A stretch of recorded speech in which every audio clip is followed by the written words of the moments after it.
Bonjour les amis, bienvenue sur commentphotographier.com, bienvenue sur ce nouveau podcast.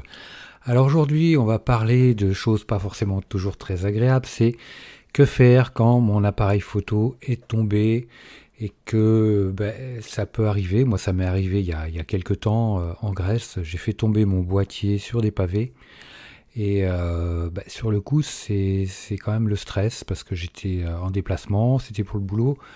Et ce qui s'est passé, c'est que mon boîtier, ce dont on va parler, ça va être valable pour les boîtiers réflexes et les boîtiers hybrides avec des optiques interchangeables. L'appareil photo, une fois tombé, il est tombé parce que le mousqueton de mon harnais s'était dévissé. Alors est-ce que je l'avais mal vissé et compagnie, donc ça c'est le genre de truc où il faut systématiquement, dès qu'on connaît la cause, parfois ça peut être une maladresse, on tient l'appareil photo, on n'a pas de sangle, et il nous échappe des mains et il tombe par terre. Donc là, la solution, c'est de se dire, j'arrête mes bêtises et je lui mets une sangle.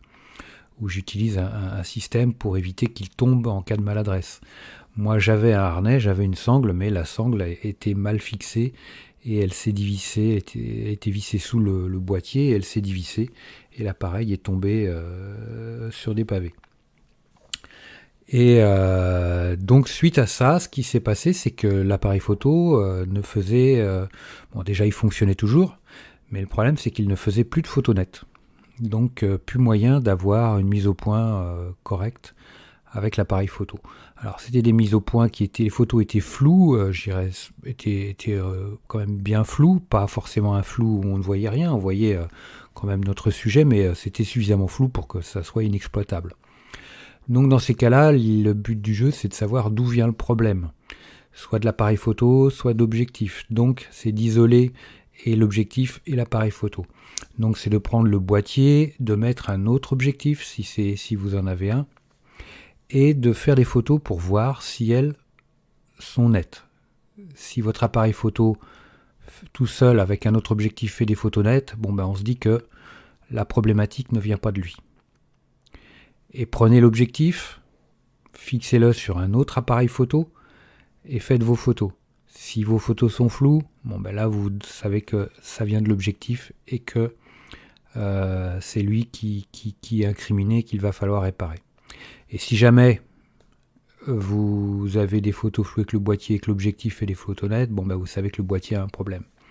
Donc c'est vraiment important de savoir qui a subi les dommages les plus importants et qui va être quel boîtier ou quel objectif va être nécessaire d'envoyer en réparation ou pas.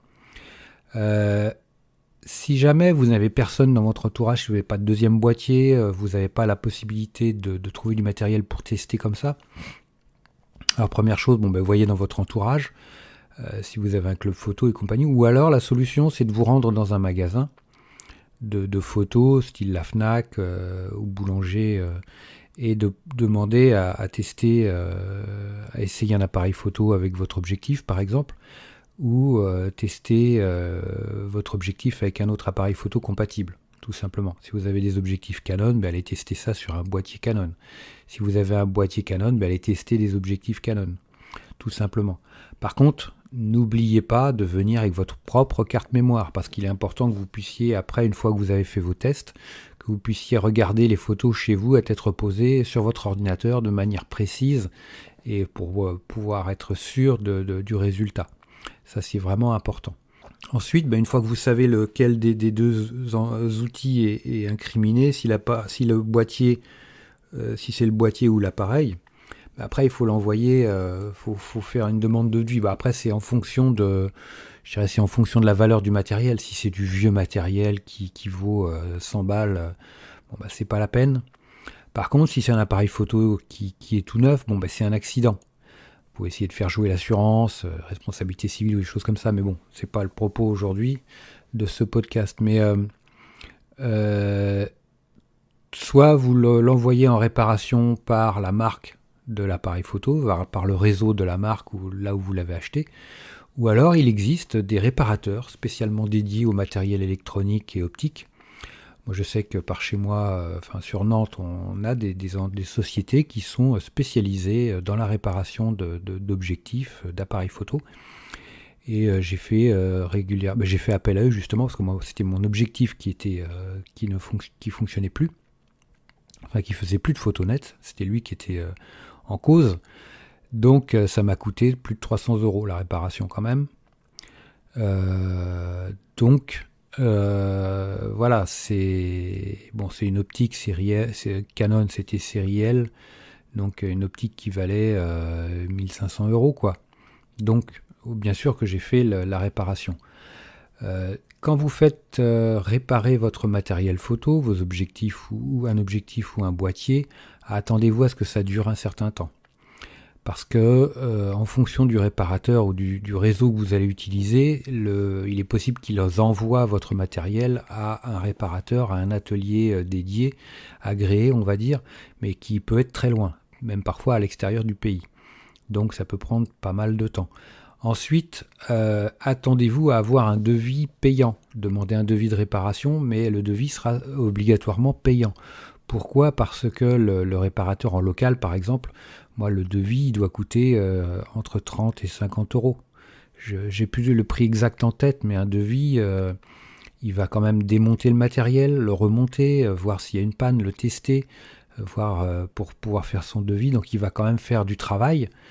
Même s'il ne va pas le réparer, il va quand même faire du travail sur votre appareil photo, sur votre objectif. Donc tout cela, évidemment, ça se paye, c'est pas cadeau. Donc un devis, en l'occurrence, ça sera systématiquement payant. Moi, je n'ai encore jamais vu de réparateur vous faire un devis gratuit dans ce domaine-là, parce que si vous faites un devis, la réparation, vous ne ferez pas obligatoirement la réparation chez eux. Donc obligatoirement, ils vont vous facturer le devis. Donc voilà les amis, attention, il vaut mieux prévenir que guérir bien sûr. Je vous souhaite pas de vivre une telle expérience. Moi je l'ai vécu, c'est pas chouette. Moi j'aime pas quand mon matériel prend des nions comme ça. Mais bon, c'est des choses qui arrivent malgré tout, donc soyons vigilants, faites attention, faites tout pour éviter que ça arrive et tout se passera bien. Voilà les amis, écoutez, si ce podcast vous a plu, un gros like, ça me fera super plaisir, une petite question, un commentaire positif également. N'hésitez pas, si vous êtes sur Apple Podcast, de me laisser 5 étoiles. Si vous êtes sur YouTube, inscrivez-vous à la chaîne, abonnez-vous, laissez-moi un petit pouce bleu, laissez-moi un pouce en l'air. Et puis moi je vous like super fort comme d'habitude. Et puis je vous dis à très vite pour un prochain podcast. Ciao.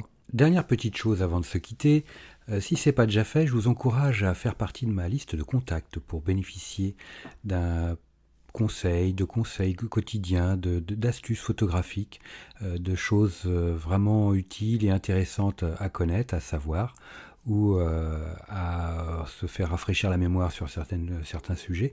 Il y a toujours un intérêt à avoir un petit lien entre nous au niveau quotidien.